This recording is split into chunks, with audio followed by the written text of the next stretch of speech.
आपने शायद इस तरह की वीडियो इस चैनल पर एक्सपेक्ट नहीं की होगी, बट क्या करूं यार, मैं माइकल जैक्सन का एक बहुत बड़ा फैन हूं और उनकी ऑफिशियल बायोपिक माइकल के ट्रेलर रिलीज होने के बाद मैंने सोचा कि मेरे जैसे और भी कई सारे माइकल फैंस के लिए क्यों न उनके और उनकी लाइफ के हर एस्पेक्ट के बारे में एक 15 फैक्ट वीडियो बनाई जाए, जो आपके लिए आने वाली माइकल मूवी को और भी ज्यादा खास बना देगी। इसीलिए अगर आप भी मेरी तरह माइकल जैक्सन के एक बहुत बड़े फैन हैं, तो आपके लिए वीडियो बहुत जरूरी होने वाली है। तो फिर देर किस बात की। हे गाइस, मेरा नाम है पंकज सागर और आपका स्वागत है गेमों को हिंदी के एक और फ्रेश वीडियो में। Now without wasting any more time, let's get started.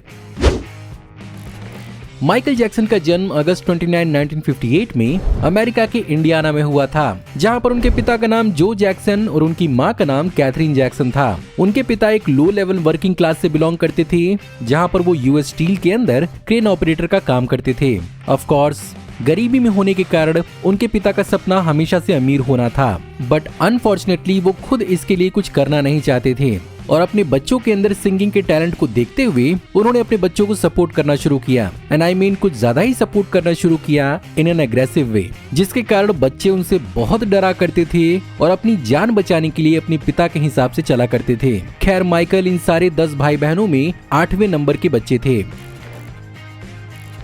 Finally 1964 में माइकल जैक्सन का म्यूजिक में डेब्यू हुआ, जिसमें इन जैक्सन भाइयों ने जैक्सन ब्रदर नाम का एक ग्रुप बनाया था, जिसे 1965 में जैक्सन 5 के नाम से चेंज कर दिया गया। और इसी साल माइकल जैक्सन का भी वोकल डेब्यू हुआ और अपने म्यूजिक को लेकर वो इतने ज्यादा कॉन्शियस और टैलेंटेड थे कि वो छोटी सी ही उम्र में म्यूजिक को एक्सप्रेस और फील करके गा सकते थे, जिसके कारण बहुत सारे लोग को ऐसा ही लगता था कि कोई छोटा बच्चा नहीं बल्कि कोई मैच्योर इंसान है जो एक बच्चे की नकल कर रहा है। ऑब्वियसली माइकल की वजह से पूरे के पूरे बैंड जैक्सन 5 की पॉपुलैरिटी कई गुना बढ़ गई, क्योंकि ऐसा कुछ उस जमाने में इतना कॉमन नहीं था। 1970 में जैक्सन 5 का want you back US billboard की हॉट 100 में शामिल हुआ और 4 हफ्तों तक इसने यहाँ पर अपनी जगह बनाई।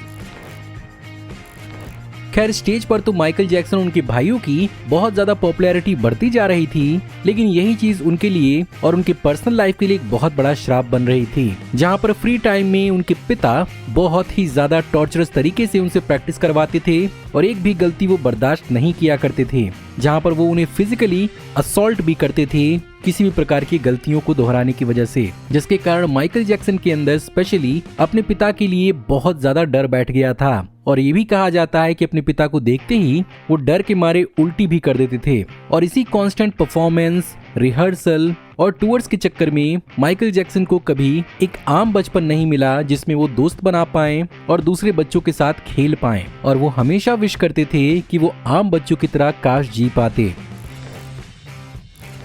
फाइनली जैक्सन 5 के साथ साथ माइकल जैक्सन ने अपने सोलो सॉन्ग्स और सोलो एल्बम्स में भी काम करना चालू कर दिया था, बट फाइनली 1979 में उनके चौथे एल्बम ऑफ द वॉल काफी ज्यादा हिट साबित हुआ और इसी ने उन्हें दुनिया के सामने as a solo performer establish किया। और इसके 4 गाने she is out of my life, off the wall, don't stop till you get enough and rock with you US के टॉप 10 सिंगल चार्ट्स का हिस्सा बने। और एक्चुअली 1980 में माइकल जैक्सन ने इसी एल्बम के दम पर 37% का एल्बम प्रॉफिट अचीव किया। लेकिन सही मायनों में माइकल जैक्सन को माइकल जैक्सन बनाया उनकी 6th रिलीज्ड एल्बम थ्रिलर ने, जो रिलीज हुई थी 29 नवंबर 1982 को, जो 1983 में बेस्ट सेलिंग एल्बम के रूप में साबित हुई। और उस जमाने में इसने दुनिया भर में 65 से 70 मिलियन कॉपीज बेचा था, जो लगभग 6 से 7 करोड़ के बराबर है। और आज के जमाने में भी किसी भी आर्टिस्ट के लिए करना नामुमकिन के बराबर है।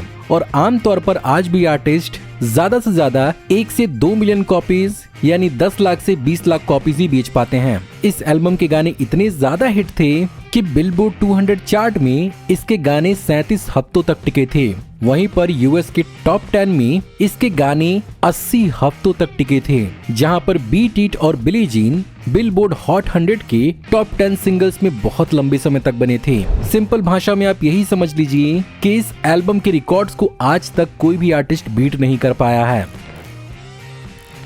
खैर, जब अटेंशन और पॉपुलैरिटी आती है तो बहुत सारी चीजें ऐसी भी होती हैं जो लोगों के बीच में रूमर की तरह फैलने लगती हैं, जहां पर 1980s के बाद बहुत सारे लोगों ने इस बात को नोटिस करना शुरू कर दिया था कि माइकल जैक्सन एक्चुअली अपने पुराने स्किन से कुछ ज्यादा ही वाइट दिखने लगे हैं। और खबरें ऐसा फैलना शुरू हो गई थीं कि उन्होंने अपने स्किन को ब्लीच करना शुरू कर दिया है। बट माइकल जैक्सन ने हमेशा इस बात को डिनाई किया था और उनके हिसाब से उन्हें स्किन कंडीशन विटिलागो था, जिसके अंदर मेलानोकाइट्स नाम की कुछ स्किन पिगमेंट्स होते हैं जो या तो काम करना बंद कर देते हैं और या तो वो मर जाते हैं, जिसके कारण स्किन के ऊपर सर्टेन व्हाइट स्पॉट हो जाते हैं और स्किन पैची दिखता है। बहुत सारे लोग को लगता है कि ये कंडीशन कंटेजियस होता है, बट ऐसा बिल्कुल भी नहीं है। ये किसी भी प्रकार से किसी इंसान में नहीं फैलता। खैर, माइकल जैक्सन ने इस क्लेम को जरूर माना था कि उन्होंने अपने नाक की राइनोप्लास्टी कराई थी, क्योंकि ओरिजिनली उन्हें अपने नाक का शेप पसंद नहीं था।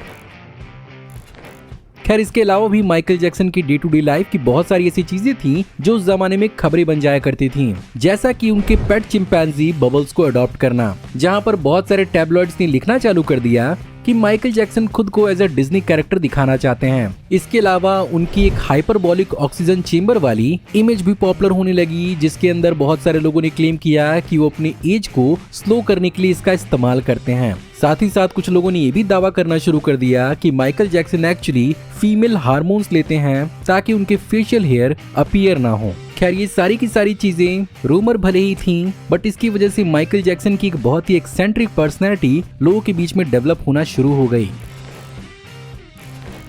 बहुत सारे लोग एक्चुअली ये दावा करते हैं कि माइकल जैक्सन को किसी भी प्रकार का म्यूजिकल इंस्ट्रूमेंट बजाने नहीं आता था, बट ये बिल्कुल भी सच नहीं है। वेल, एक्चुअली उस जमाने में म्यूजिकल आर्टिस्ट का म्यूजिक वीडियोस के अंदर किसी न किसी प्रकार के इंस्ट्रूमेंट्स के साथ दिखना एक बहुत ही कॉमन चीज था। बट सच तो ये है कि माइकल जैक्सन इस चीज को कभी म्यूजिक वीडियोस के अंदर फ्लॉन्ट नहीं करते थे और उनका फोकस अपने गानों के अंदर अपनी डांसिंग कैपेबिलिटी को शो ऑफ करने में होता था। साथ ही साथ बहुत बार ऐसा होता था कि गाने उनके दिमाग में चलते थे और वो म्यूजिक इंस्ट्रूमेंट्स के साथ उसे रिक्रिएट करने में टाइम वेस्ट नहीं करना चाहते थे, जिसके कारण बहुत बार वो अपने गानों को अपने बीट बॉक्स के साथ रिकॉर्ड किया करते थे।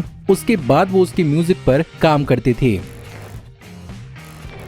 खैर, इन रूमर्स के अलावा माइकल जैक्सन की पर्सनल लाइफ में कुछ ऐसी ट्रेजेडीज हुई जिसने उनकी लाइफ को ही एक अलग ढंग से शेप कर दिया। जहां पर 1984 में एक पेप्सी कमर्शियल की शूटिंग के दौरान एक फायर मिसहैप के कारण माइकल जैक्सन के बालों में आग लग गई थी और ये आग इतना खतरनाक था कि इसने उनके स्कैल्प को झुलसा दिया था और ये इतना ज्यादा दर्दनाक था कि इस दर्द को काबू करने के लिए वो एडिशनल दर्द की दवाइयां लेने लगे, जिस चीज के वो धीरे धीरे आदी बनते गए। इसके साथ साथ 1999 में एक टूर रिहर्सल के दौरान वो एक कई फीट ऊंचे प्लेटफॉर्म से गिर गए थे, जिसके कारण उनकी रीढ़ की हड्डी बहुत बुरी तरह से हर्ट हुई थी और इसके चलते उन्हें जिंदगी भर का दर्द मिल गया। और इसी दर्द से काबू पाने के लिए वो अलग अलग प्रकार के पेन किलर और ड्रग्स को रेगुलरली इस्तेमाल करना चालू कर चुके थे, जो ऑफ कोर्स लेटर ऑन उनकी लाइफ में बहुत भारी पड़ा। अब भले ही इंडिया में इंटरनेशनल म्यूजिशियंस के कॉन्सर्ट का एक कल्चर डेवलप हो रहा है, जहां पर पहले जस्टिन बीबर, कोल्ड प्ले और अब एमिनेम तक को इंडिया में लाने की बात हो रही है, लेकिन क्या आपको मालूम है कि इस पूरे के पूरे कॉन्सर्ट कल्चर की शुरुआत करने वाला इंडिया में कोई और नहीं बल्कि माइकल जैक्सन थे, जिन्होंने अपने हिस्ट्री टूर के दौरान अक्टूबर 30, 1996 में मुंबई में आए थे, जहां पर उस समय के शिवसेना प्रमुख बाल ठाकरे जी ने उन्हें पर्सनली होस्ट किया था और ओबरॉय होटल में उनके लिए इंडियन कल्चर के हिसाब से होटल को सजाया गया था। माइकल जैक्सन इन सारी चीजों को देखकर इतना ज्यादा प्रभावित और ओवरवेल्म्ड हुए थे कि उन्होंने अपना एक पर्सनल नोट भी छोड़ा था। फाइनली 1 नवंबर 1996 को 65 से 70,000 लोगों के बीच में उन्होंने मुंबई में परफॉर्म किया था। साथ ही साथ उन्होंने मुंबई के कुछ लोकल डांसर्स के साथ भी मुलाकात की थी और यहाँ पर उन्होंने कई सारे चिल्ड्रन वेलफेयर और एनजीओज में गरीब बच्चों के लिए दान भी दिया था। एक वक्त ऐसा भी था जब 1998 और 1999 के बीच में एमजी को दोबारा इंडिया में लाया जा रहा था, बट उस समय एमजी की डेट ही नहीं मिली और ये हो ही नहीं पाया। खैर, अगर आप माइकल जैक्सन को जानते हैं तो आप उनके आइकॉनिक दुश्मनी को भी जानते होंगे, जहां पर बहुत सारे लोग ऐसा कहते थे कि माइकल जैक्सन के साथ पंगा लेना बहुत भारी पड़ता है। उन्हीं में से एक थे एमिनेम, जिन्हें ये बात बहुत ही अच्छे से समझ में आ गई, जहां पर 2004 में एमिनेम ने माइकल जैक्सन की सारी कंट्रोवर्सीज को कंपाइल करके एक वीडियो के अंदर उनको मॉक किया था, जो चीज पर्सनली माइकल जैक्सन को बिल्कुल भी पसंद नहीं आई थी। एंड एमिनेम बीइंग एमिनेम, उन्होंने अपने अलग अलग अपीयरेंसेस से माइकल जैक्सन को मॉक करना शुरू कर दिया था, लेकिन माइकल जैक्सन ने यहाँ पर एक तरीका अपनाया जिससे एमिनेम हमेशा के लिए माइकल जैक्सन के प्रति शांत हो गए। जहाँ पर जैसा कि माइकल जैक्सन सोनी और ईटीवी के साथ पार्टनरशिप में थे, उन्होंने एमिनेम के सारे गानों के पब्लिशिंग राइट्स खरीद लिए, जिसके कारण इन सारे गानों की कमाई में से एक मेजर चंक माइकल जैक्सन के पास भी जाता था। और इस तरह से माइकल जैक्सन ने एक्चुअली एमिनेम को बहुत ही लंबे समय तक ओन किया था।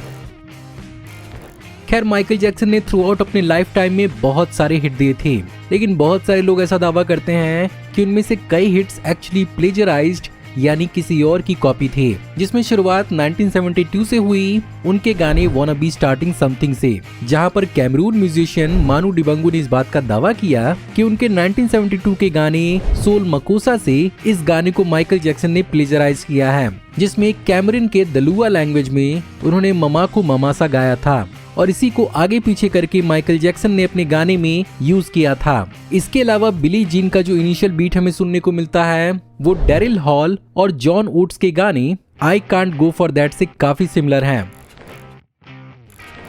खैर, माइकल जैक्सन की कंट्रोवर्सी इतने ही तक सीमित नहीं थी। उनके जिंदगी की सबसे बड़ी कंट्रोवर्सी आई 1993 के दौरान। एक्चुअली माइकल जैक्सन ने खुद को बच्चों से सराउंड करना शुरू कर दिया था और जैसा कि मैंने बताया कि उनका बचपन नॉर्मल नहीं बीता था, उन्होंने अपने बचपन को दोबारा जीने के लिए एक आलीशान नेवरलैंड नाम का घर बनाया, जिसके अंदर सब कुछ मौजूद था जो एक बच्चे को चाहिए। ऐसे में वो बच्चों को फ्रीक्वेंटली अपने घर का टूर दिया करते थे और बच्चे वहाँ पर स्टे भी करते थे।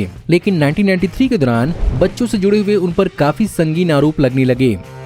पुलिस ने बहुत सारी इन्वेस्टिगेशंस की, लेकिन उन्हें कुछ कॉन्क्रीट सबूत नहीं मिले। इस केस को उन्होंने आउट ऑफ कोर्ट तो सेटल कर दिया, लेकिन उन पर एक सेकंड एलिगेशन साल 2003 में लगा, जिस पर एक पूरा का पूरा ट्रायल चला और साल 2005 में फाइनली कोर्ट ने उन्हें नॉट गिल्टी साबित कर दिया। इन सारे दावों की इन्वेस्टिगेशन बहुत ध्यान से की गई थी, लेकिन कुछ खास सबूत मिले नहीं। आज भी इस चीज के ऊपर लोग डिवाइडेड होते हैं कि जो भी माइकल जैक्सन पर आरोप लगाए गए थे उनमें से कितना सच और कितना झूठ था, और कुछ लोग तो यहाँ तक दावा करते हैं कि सब कुछ माइकल के खिलाफ एक साजिश थी। खैर, फाइनली 25 जून 2009 को 50 साल की उम्र में माइकल जैक्सन की डेथ हो गई, जिसका रीजन बताया गया एक्यूट प्रोपोफॉल और बेंजोडायापीन इंटॉक्सिकेशन। एक्चुअली जैसा कि मैंने आपको पहले ही बताया था कि माइकल जैक्सन अपने दर्द से निपटने के लिए ड्रग्स का इस्तेमाल करते थे। उन्हें इन दोनों ड्रग्स की आदत पड़ चुकी थी। 2009 के दौरान उन्होंने दिस इज इट नाम के अपने टूर को अनाउंस किया था और इस उम्र के अंदर और इतने दर्द के साथ वो अपनी परफॉर्मेंस को प्रैक्टिस करते थे, जिसके कारण वो रात को दर्द के मारे सो नहीं पाते थे। और अपने पर्सनल डॉक्टर कॉनराड मरी के साथ मिलकर उन्होंने इन दोनों ड्रग्स को इस्तेमाल करना शुरू किया था जब भी वो सोने जाते थे। और ऐसे ही एक यूजुअल रात के दौरान जब उन्होंने इन ड्रग्स का इस्तेमाल किया था, डॉक्टर कॉनराड मरी कुछ समय के लिए माइकल के कमरे से बाहर थे। इन दवाओं को डॉक्टर्स के निगरानी में एडमिनिस्टर करना बहुत जरूरी होता है। उनके जाते ही माइकल को रेस्पिरेटरी फेलियर हुआ और ये कार्डियक अरेस्ट में चेंज हो गया, जिसके कारण उनकी डेथ हो गई।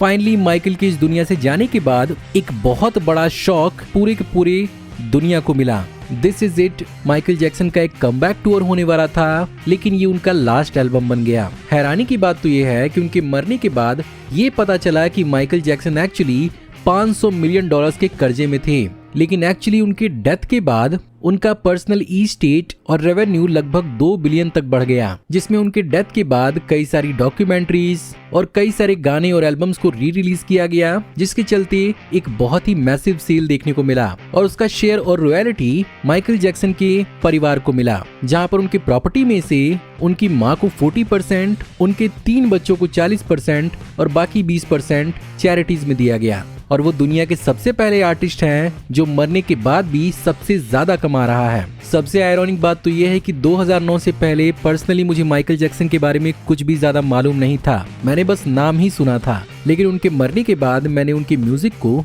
अपने कीपैड वाले फोन में सर्च करना शुरू किया और अपनी जिंदगी का सबसे पहला गाना बीट इट डाउनलोड किया। फिर उसके बाद thriller, how you make me feel, dangerous और इन सारे गानों ने मुझे हुक कर दिया। कमेंट्स में आप बताइए कि आपका सबसे favourite Michael Jackson song. So guys, ये थी आज की वीडियो। मैं उम्मीद करता हूँ आपको आज की वीडियो पसंद जरूर आई होगी, और अगर आपको आज की वीडियो पसंद आई हो तो प्लीज वीडियो को लाइक जरूर करिएगा। कमेंट्स में आप बताइए कि आप माइकल जैक्सन के कितने बड़े फैन हैं और आपको माइकल जैक्सन के बारे में और क्या क्या मालूम है। अगर आप इस चैनल पर नए हैं तो प्लीज चैनल को सब्सक्राइब कर लीजिए, क्योंकि हम ऐसी औसम वीडियो इस चैनल पर लाते रहते हैं। मैं जल्द ही आपको एक नई वीडियो में देखने को मिलूंगा, तब तक आप हमारी इन वीडियोस को एंजॉय कर सकते हैं। Thank you for watching. See you in the next video. Till then, take care. Goodbye.